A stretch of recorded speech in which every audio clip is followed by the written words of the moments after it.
Radhe Radhe. अनीताज kitchen में आपका स्वागत है। आज मैं आपके साथ एक ऐसी चीज़ की रेसिपी शेयर कर रही हूँ जिसे कुछ लोग बेकार समझकर फेंक देते होंगे, लेकिन आज ये वीडियो देखने के बाद कोई भी इसे नहीं फेंकेगा और इससे बनाएंगे एक लाजवाब रेसिपी। जो बनाए हैं मैंने पापड़, जो बहुत ज़्यादा क्रिस्पी हैं, बहुत स्वादिष्ट हैं और बहुत कम समय में बने हैं। तो चलिए शुरू करते हैं। तो देखिए, जो पानी आप देख रहे हैं ये आलू के चिप्स का पानी है। जब हम आलू के चिप्स काट कर पानी में डालते हैं और पानी में से जब चिप्स हम निकाल लेते हैं और पानी थोड़ी देर रखा रहता है तो उसके नीचे आलू का स्टार्च जमा हो जाता है। ये वही स्टार्च है।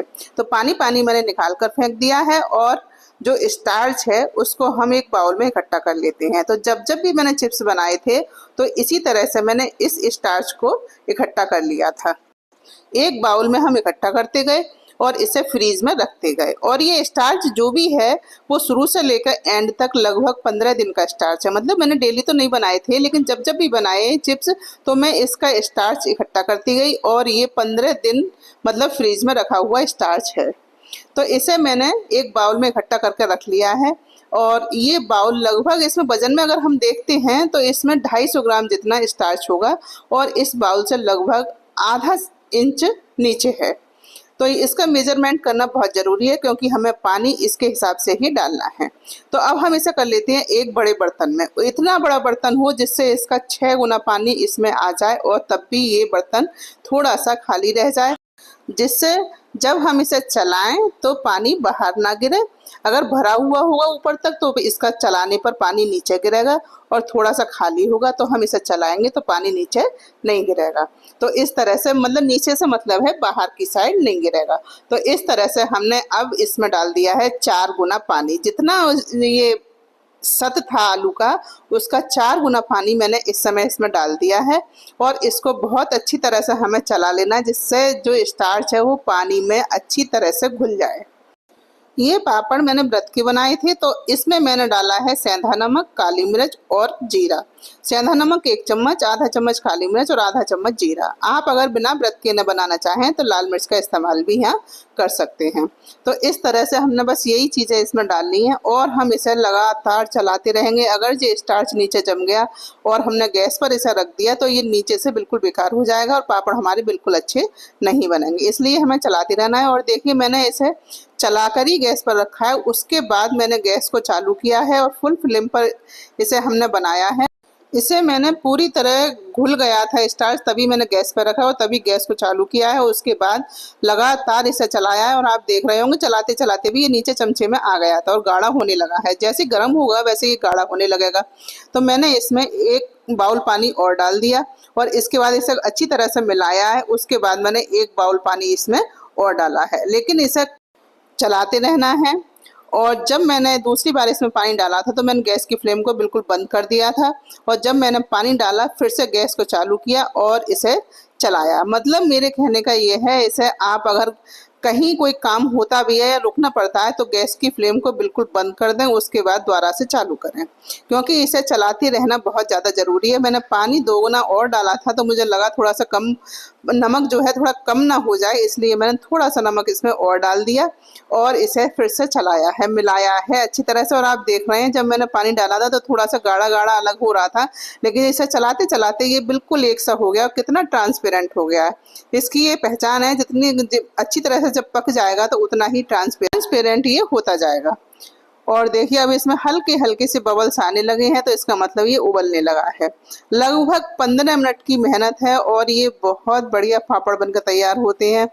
इसमें और कोई मेहनत हमें नहीं करनी पड़ती। और देखिए, हल्के हल्के से इसमें बबल्स दिखाई दे रहे हैं, इसका मतलब ये उबलने लगा है। और देखिए, इन पापड़ों को बनाने के लिए हमें किसी चीज़ को लाने की ज़रूरत नहीं पड़ती, ये स्वतः ही बन जाते हैं। जब हम चिप्स बनाते हैं तो स्टार्च नीचे जमा हो जाता है और उसी स्टार्च का इस्तेमाल कर कर हमने ये पापड़ बनाए हैं। तो देखिए, इसमें खूब अच्छी तरह से उबाल आ गया है। देखिए, इसमें जब उबाल आएगा तो बहुत अच्छी तरह से तो उबलता नहीं है, क्योंकि ये बहुत ज़्यादा गाढ़ा हो जाता है। तो इसमें हल्के हल्के से बबल्स हमें दिखाई देते हैं और देखिए इसमें इस समय खूब बबल्स आ रहे हैं, लेकिन फिर भी मैंने इसे लगभग 2 मिनट तक इसी तरह चलाते हुए पकाया है। और जब 2 मिनट उबलते उबलते हो गए थे तब मैंने गैस को ऑफ कर दिया और इसे होने दिया ठंडा। लेकिन जब ठंडा होगा तब भी हम इसे बीच बीच में कई बार चलाएंगे, जिससे इसके ऊपर की जो लेयर है वो जो पपड़ी ना जम जाए। तो इस तरह से हमने इसे तैयार किया। अब ये ठंडा हो गया है, पूरी तरह ठंडा नहीं हुआ, हल्का सा गर्म है, लेकिन हम इसी समय इसके पापड़ बनाएंगे, क्योंकि ज़्यादा ठंडा हो जाएगा तो ये थिक होने लगेगा। तो अब मैंने ली है एक पॉलीथीन और उसे बिछाया है और उसके ऊपर एक एक चम्मच ये बैटर डालकर और इस तरह से इसके पापड़ बनाए हैं। मतलब हमें ज़्यादा कुछ नहीं करना है, बस इस तरह से इसे फैलाना है और हल्का सा मतलब पतला कर देना है। बहुत ज़्यादा पतला नहीं करेंगे हम, मैं अभी आपको दिखाऊंगी इसकी थिकनेस कैसी है। और इस तरह से हमने पूरे में पापड़ बना लिए। और पापड़ बनाने में बहुत ज़्यादा टाइम नहीं लगा था, 15-20 मिनट का टाइम लगा था और पापड़ इसके बनकर तैयार हो गए। तो देखिए इस तरह से हमने पापड़ ये बनाए हैं। बहुत अच्छी तरह से ये पापड़ दिखाई इसलिए नहीं दे रहे हैं क्योंकि जो बैटर है वो भी बहुत ट्रांसपेरेंट है और जो हमने पॉलीथीन बिछाई है वो भी वाइट कलर की ट्रांसपेरेंट है। तो मुझे ऐसा पता होता तो मैं नीचे कुछ डार्क कलर की बेडशीट बिछाती, उसके ऊपर से ऐसा डालती तो शायद पापड़ बहुत अच्छी तरह से इसके ऊपर चमकते, लेकिन फिर भी दिखाई दे रहे हैं। आप अच्छी तरह से इन्हें देख सकते हैं। मैंने इस तरह से पूरी जितनी भी बड़ी पॉलीथीन थी पूरे में आ गए थे ये, और इस तरह से सारे पापड़ बनाकर तैयार कर लिए हैं। तो अब हम इन्हें छोड़ देते हैं ठंडा होने के लिए। मैंने इन्हें धूप में नहीं सुखाया है, मैंने केवल इन्हें से पंखे के नीचे ही डाला था और ये 24 घंटे में बहुत अच्छी तरह से सूख गए थे। तो मैं आपको दिखाऊंगी अभी दूसरे दिन भी कितनी अच्छी तरह से ये सूखे हैं। देखिए ये दूसरे दिन के हैं, 24 घंटे बाद जब मैंने देखा है ना तो ये इस तरह से हो गए थे, बहुत अच्छे से सूख गए थे। और 24 घंटे में ही मैंने इन्हें केवल सुखाया, उसके बाद आप चाहें तो धूप में रख सकते हैं, लेकिन धूप हर जगह नहीं मिल पाती, इसलिए मैंने पंखे में ही डाले थे। क्योंकि बाहर डालने से थोड़ी डस्ट भी आ रही है, इस समय आंधी वाधी सी होती है, तो इस चक्कर में मैंने बाहर नहीं डाले थे, मैंने पंखे के नीचे ही इन्हें सुखाया था। और 24 घंटे के बाद जब मैंने देखा बड़ी आसानी से छूट गए थे, बहुत सिकुड़ से गए थे, बहुत पतले पतले हो गए थे। तो इस तरह से ये हो जाएंगे, इसीलिए थोड़े से ज़्यादा पतले बनाते समय ना करें, थोड़े से थिक रखें। और इस तरह और पन्नी पर मैंने डाले थे तो बहुत आसानी के साथ ये छुट भी गए थे, कोई परेशानी नहीं हुई। बहुत आसान सी रेसिपी है, आप इन्हें बड़ी आसानी के साथ बना सकते हैं।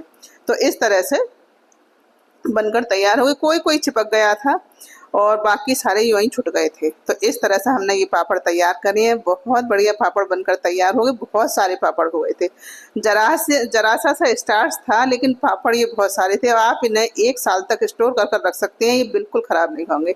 लेकिन आपको रखनी है ये एयर टाइट डिब्बे में, कोई भी कंटेनर हो लेकिन एयर टाइट हो, जिससे इनके पास सील ना पहुंचे, क्योंकि बरसात के समय में ये थोड़े से ख़राब हो सकते हैं। कोई भी पापड़ हो वो बरसात के समय में अगर आपने एयर टाइट कंटेनर में नहीं रखे हैं तो वो ख़राब हो जाएंगे।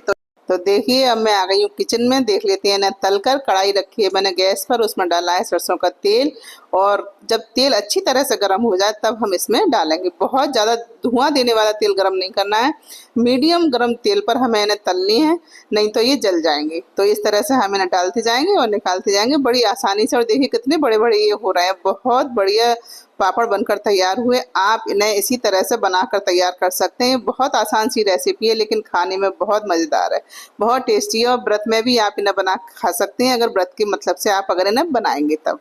अगर आप व्रत में जो चीज़ खा लेते हैं वही चीज़ इसमें डालेंगे तो आप बना लेंगे, क्योंकि ये आलू हर व्रत में खाए जाते हैं। तो इस तरह से हमने इन्हें तलकर तैयार किया है।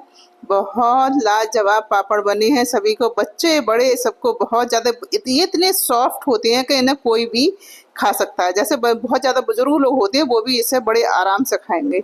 तो आप इन्हें एक बार ज़रूर बनाएं, बहुत क्रिस्पी हैं, बड़े फोके भी हैं, बहुत बढ़िया पापड़ बनकर तैयार हुए हैं। आप इन्हें इसी तरह से एक बार ज़रूर बनाएं। आप जिसे भी खिलाएंगे वो ज़रूर पूछेंगे किस चीज़ के पापड़ हैं। तो चलिए आप बनाएं, खाएं, एंजॉय करें। वीडियो को लाइक, शेयर एंड सब्सक्राइब करना बिल्कुल ना भूलें। अगली बार फिर मिलते हैं एक नई वीडियो में, नई रेसिपी के साथ। तब तक के लिए जय श्री राधे।